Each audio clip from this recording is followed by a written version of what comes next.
everybody, so today's product, Ben and I are going to turn this barrel into our new wormery. Follow us on our journey.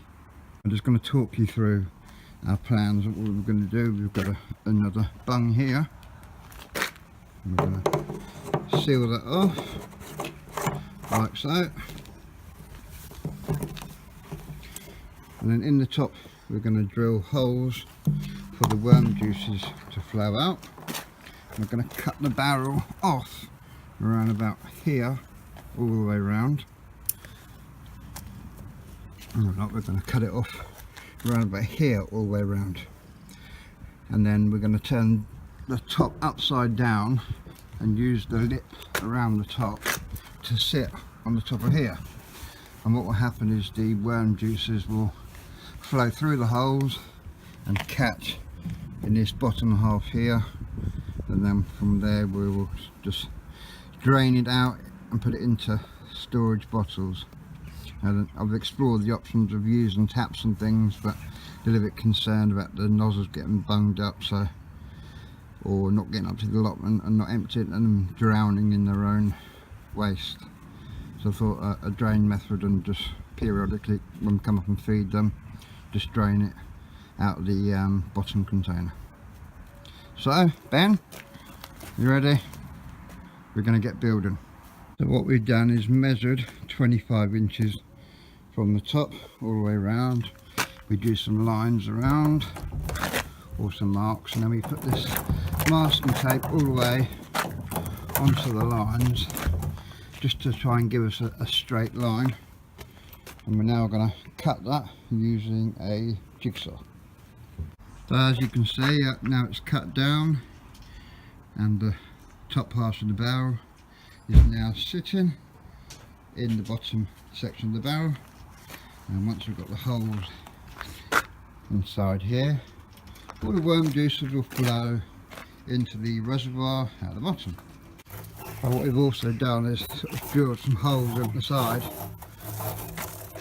and just made some handles both sides, just to make it easier for lifting the whole thing from its base. Now we cut some drain holes from which all the liquid will flow through. Now we're going to cut a bit of Hessian carpet.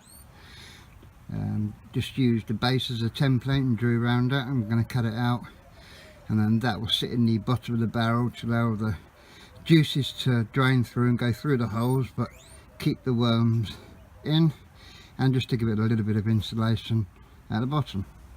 So here's the bit of carpet that we cut that's going to go in the bottom of the barrel, and we've also just put some score lines with a Stanley knife just to allow the water to seep through rather than the hessian getting soaked and not draining away. But the holes are small enough so the worms don't go through as well.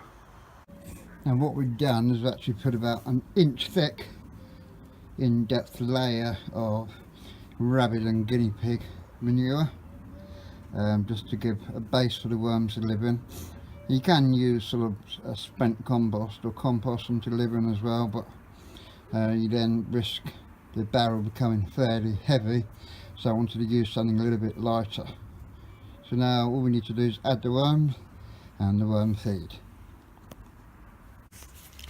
So now we're going to add the worms. These are actually Dennebrega worms, and we brought these from our local sort of fishing tackle stockists. They're using the river. We've got 2 pots. They were £2 a pot compared to the sort of tiger worms that you're buying online for sort of £5 upwards for 250 grams. So let's add the worms. So I'm going to sort of start letting them settling down into their bed underneath, and then while they're doing that I'm going to go and make their feed. And their feed is going to consist of eggshells, coffee grounds, and sort of vegetable scraps, carrots, and those sort of things. You can't use anything citrus or onions, anything like that. Anything else, sort of tomatoes, peppers is ideal. So let's go and make the mix. So the worms have had about 45 minutes to kind of burrow down, most of them have done. It's time now to give them their liquid base feed. And again, that's made out of eggshells, coffee grounds, and all the vegetable scraps, tomatoes, carrots, peppers, all that kind of thing. Any kind of scraps really from the kitchen. And that's their feed added, and what we're going to do now on top of that is put some shredded paper just to give a good insulation on the top of their bedding and their feed. And that's with the shredded paper now added. And what we've also done for a little bit of housekeeping is wrap some black electrical tape around the inside of the rope here, just so it's got enough layers thick enough just to kind of seal the entry hole there to stop the worms from climbing out. It just gives that a nice tight seal so no worms can climb up and escape through. Now what we've done is to wrap some bubble wrap around the exterior. This will keep it warm in the winter, and it should reflect the heat away in the summer to keep it somewhat cool. Then the only last thing to do is to wrap some carpet around the whole outside of the structure with a ratchet strap around, just to give it that added protection in the winter, and then it's job done.